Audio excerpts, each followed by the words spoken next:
সোনা বাবাও যাবে আঁকার ক্লাসে, আপনাদের দাদাও যাবে অফিসে। এদিকে চাটা দিয়ে দিলাম, আর ওদিকে সোনাও রেডি হয়ে নিচে গেছে, আর মাকেও চা দিয়ে এসে আমি দাঁড়ালাম।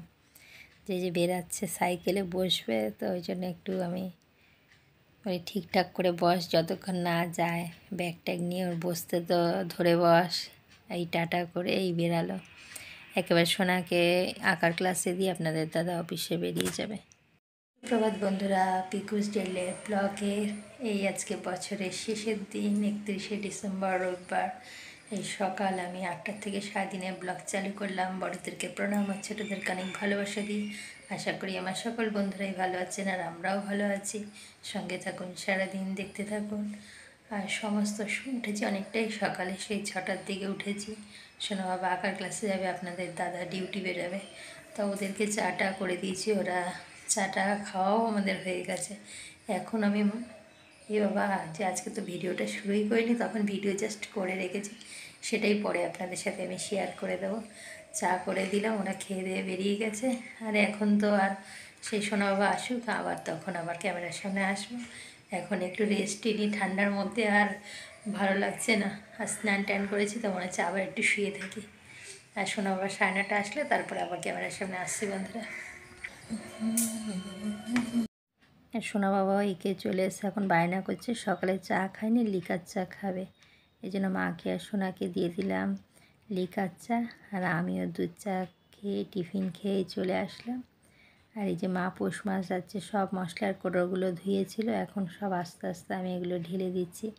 যেগুলো আর কি করে দেওয়া সম্ভব, ছোটোখাটো কাজগুলো সেগুলোই করে দেওয়ার চেষ্টা করি। আর মা ওদিকে রান্নার করছে, কিছুটা শেয়ার করতে পারিনি। এদিকে আপনাদের সাথে একটু কথা বলছিলাম। আর সমস্ত মশলাই ঢেলে নিলাম, শুধু জিরের গুঁড়োটা ঢাললে হয়ে যাবে। জিরেটা এখনও খালি হয়নি।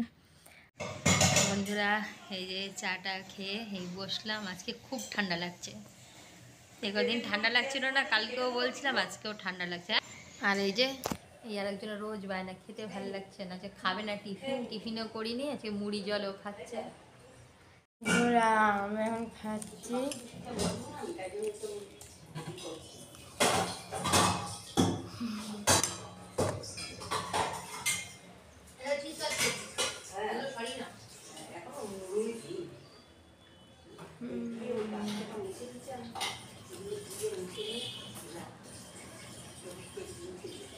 খেতে মোটে ভালো লাগে না, খেতে হবে জোর করে, তাই যেই একটু সরেছি বন্ধুরা, দেখুন আমার আড়ালে কি করে আমার সোনা মোবাইল নিয়ে। খেতেও ইচ্ছা করে না, সেটাই ও বলছে। আমি ভাবছিলাম ডিলিট করে, তাও ভাবলাম যে কীরকম দুষ্টুমি করে, তাই একটু শেয়ার করলাম আপনাদের সাথে। আর এদিকে মা মাংসটাও বসাচ্ছে, ওদিকে রান্না হয়ে গেছে, উচ্ছে ভাজা, চাটনি।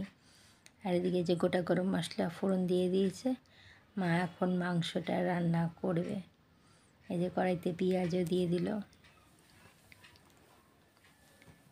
বছরের শেষের দিনে আজকে মাংস হচ্ছে, কারণ সোমবারে সকাল সকাল যদি কোথাও বেড়াতে যাই, ওই জন্য আজকেই সেরে ফেললাম খাওয়া দাওয়ার পর্বটা। আর বেশ অনেক দিনও মাংস হয় না, কেননা ওদিক দিয়ে যেহেতু মা অনেক দিন মাছ মাংস ধোয়েও না, করেও না, প্রায় অনেক দিনই, তাই বদ্দা তো ওই বাড়ির দিয়ে মাংস রান্না করে দিয়ে যেত, নিচ থেকে সোনার ঠাম্মা দিত। মাই অনেক দিন পরে, 8 বছরও না, আরও বেশি, 8-9 বছর হয়ে গেছে মাংস রান্না করিনি। 8-9 বছর বাদেই আজকে মাংস রান্না করছি, যতদিন ওর দাদু চলে গেছে। আমি বাবা এই চলে যাওয়ার পরে মা আর সেই 8-9 বছর হয়ে গেল মা আর রান্না করে না। কিন্তু এই আজকে সোনার জোর করাতে মাই আজকে নাতির জোরাজুরিতে আজকে মাংসটা রান্না করলো। আমি বলি, মা তুমি কত সুন্দর মাংস রান্না করতে, কিন্তু সোনা বলে আমি তো খাইনি। আর ও তো তখন ছোটো ছিল, 2 বছর বয়স। বাবা চলে গেছে, এই 10 বছর হবে ফেব্রুয়ারি মাস আসলে। তাই মা ওর জন্যই আজকে একটু মাংস করে দিয়েছে, আর যে কষা খাবে ওর জন্য থালায় তুলে রাখলো। আর এখন মা আবার চলে যাবে বাড়িতে। এদিকে মামপুর জন্য একটু আমি গুছিয়ে দিয়ে দিলাম, আর বদ্দাও চলে এসছে। আর মা রেডি হয়ে গেছে। সোনা বাবারও স্কুল ছুটি, পড়াও নেই। ওই যে বাড়ির থেকে তো আর পরীক্ষা হয়ে গেলে আমার জন্য কোথাও যেতে পারিনি, যে মার সাথে এখন বাড়িতে যাচ্ছে। আবার চলে আসবে মায়ের, আমাদের গুরুদেবের নাম আছে, মা একটু মাঝে মাঝে যায় গুরুদেবের নামের জন্য। আর এদিকে ওরা চলে যাওয়ার পরে যে আপনাদের খাবারটা দেখিয়ে দিচ্ছি। আজকে আছে মাংস, চাটনি, উচ্ছে ভাজা আর গতকালের ডাল শুকনো। আর এদিকে আপনাদের দাদাকেও খেতে দিয়ে দিয়েছি আর আমিও খেয়ে নেবো। বন্ধুরা, আজকের এই ছোট্ট ব্লগটি বন্ধুরা কেমন লাগলো লাইক, কমেন্ট এবং শেয়ার করে জানাবেন। আর নিচ থেকে যে সোনার ঠাম্মা মাছের ঝোল দিয়েছে, এদিকে বদ্দা মিষ্টি আর লাড্ডু দিয়ে গেছিলো। আজকে থেকে আর ভালো লাগছে না, ঘর ফাঁকা, মাও নেই, সোনাও নেই, আর আমি একাই ঘরে রয়েছি, আর ভালো লাগছে না একা একা। আর আজকে একদম ছোট্ট ভিডিও, বিকালের পর থেকে আর কোনো ভিডিওই করিনি। আজকে সকাল থেকে দুপুর পর্যন্ত ব্লগটি বন্ধুরা কেমন লাগলো লাইক, কমেন্ট এবং শেয়ার করে জানাবেন। পরে একটি সুন্দর ব্লগের সঙ্গে দেখা হবে বন্ধুরা। শুভরাত্রি।